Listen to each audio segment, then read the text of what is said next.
വിവിധ ആവശ്യങ്ങൾ ഉന്നയിച്ച് കർഷകർ രാജ്യ തലസ്ഥാനത്തേക്ക് നയിക്കുന്ന പ്രക്ഷോഭ പരിപാടിയായ ഡൽഹി ചലോ മാർച്ച് ഇന്ന് നടക്കും. കാലങ്ങളായി കർഷകർ ഉന്നയിക്കുന്ന ചില സുപ്രധാന ആവശ്യങ്ങളിൽ കേന്ദ്രത്തിന്റെ അടിയന്തര ശ്രദ്ധ ആവശ്യപ്പെട്ടുകൊണ്ട് നടക്കുന്ന ഈ സമരം പെട്ടെന്നുണ്ടായതല്ല. കേവലം മിനിമം താങ്ങുവില ഉറപ്പാക്കുക എന്ന ആവശ്യം നേടിയെടുക്കാനുള്ളതല്ല ഈ സമരം. അതിനു വേറെയും ഒരുപാട് കാരണങ്ങളുണ്ട്.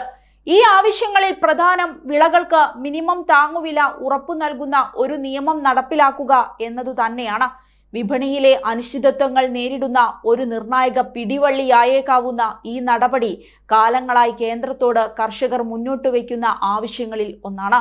വൈദ്യുതി നിയമം 2020 റദ്ദാക്കൽ, ലങ്കിപൂർ ഖേരിയിൽ കൊല്ലപ്പെട്ട കർഷകർക്കുള്ള നഷ്ടപരിഹാരം, കർഷക പ്രസ്ഥാനത്തിൽ ഉൾപ്പെട്ടവർക്കെതിരായ കേസുകൾ പിൻവലിക്കൽ എന്നിവയും സമരത്തിലേക്ക് നയിച്ച കാരണങ്ങളിൽ ഉൾപ്പെടുന്നു. അർദ്ധരാത്രിക്ക് ശേഷം ഈ വിഷയങ്ങളിൽ ധാരണയിലെത്തിയെങ്കിലും 2 വർഷം മുൻപ് സർക്കാർ നൽകിയ വാഗ്ദാനങ്ങൾ പാലിക്കപ്പെട്ടിട്ടില്ലെന്ന് ചൂണ്ടിക്കാട്ടിയാണ് കർഷകർ തങ്ങളുടെ തീരുമാനത്തിൽ ഉറച്ചു നിൽക്കുന്നത്. കർഷകരുടെ ഒരാശങ്ക പരിഹരിക്കുന്ന നിലയിൽ 2020-21 പ്രക്ഷോഭത്തിനിടെ രജിസ്റ്റർ ചെയ്ത കേസുകൾ പിൻവലിക്കാനുള്ള സന്നദ്ധത കേന്ദ്ര സർക്കാർ യോഗത്തിൽ വെളിപ്പെടുത്തിയിട്ടുണ്ട്.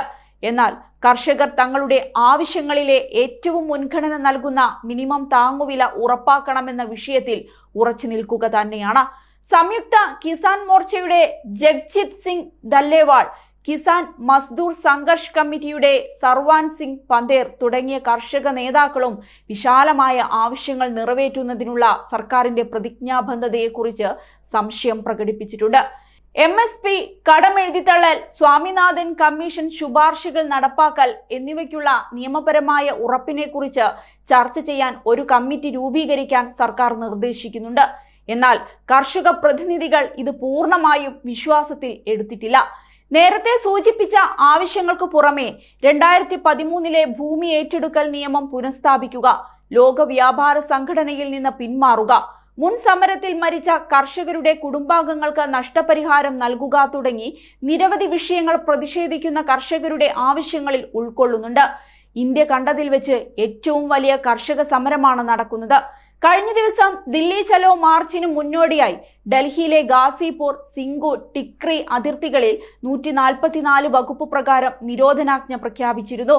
ക്രമസമാധാന പാലനം ഉറപ്പാക്കാൻ അതിർത്തി പ്രദേശങ്ങളിൽ പോലീസ് ബാരിക്കേഡുകൾ സ്ഥാപിക്കുകയും ഔട്ടർ ഡിസ്ട്രിക്റ്റുകളുടെ DCP തലത്തിലുള്ള ഉദ്യോഗസ്ഥരുടെ സാന്നിധ്യം ഉറപ്പാക്കുകയും ചെയ്തിരുന്നു.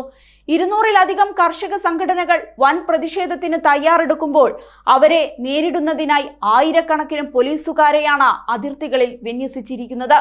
5 അതിലധികമോ ആളുകൾ ഒത്തുകൂടുന്നത് നിരോധിച്ചുകൊണ്ട് ഹരിയാന സർക്കാരും ഉത്തരവ് പുറപ്പെടുവിച്ചിട്ടുണ്ട്. ഇതിനു പുറമെ പ്രതിഷേധത്തെ നേരിടാനുള്ള നടപടികളുടെ ഭാഗമായി ഡൽഹി പോലീസ് 1 മാസത്തേക്ക് ദേശീയ തലസ്ഥാനത്തുടനീളം 144 പ്രഖ്യാപിച്ചിട്ടുണ്ട്.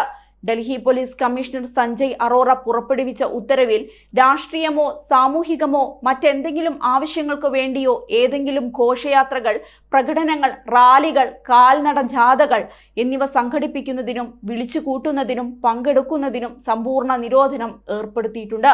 ശക്തമായ സുരക്ഷാ സംവിധാനങ്ങളുമായാണ് ഡൽഹി പോലീസ് സമരത്തെ നേരിടാനൊരുങ്ങുന്നത്. ലോക്സഭാ തെരഞ്ഞെടുപ്പ് അടുത്ത സാഹചര്യത്തിൽ നടക്കുന്ന സമരം ഒഴിവാക്കാൻ കേന്ദ്ര സർക്കാർ കർഷകരുമായി ചർച്ച നടത്തിയിരുന്നെങ്കിലും ഇവയൊന്നും ഫലം കണ്ടിരുന്നില്ല. തുടർന്നാണ് പ്രക്ഷോഭവുമായി മുന്നോട്ടു പോകാൻ കർഷക സംഘടനകൾ തീരുമാനമെടുത്തത്.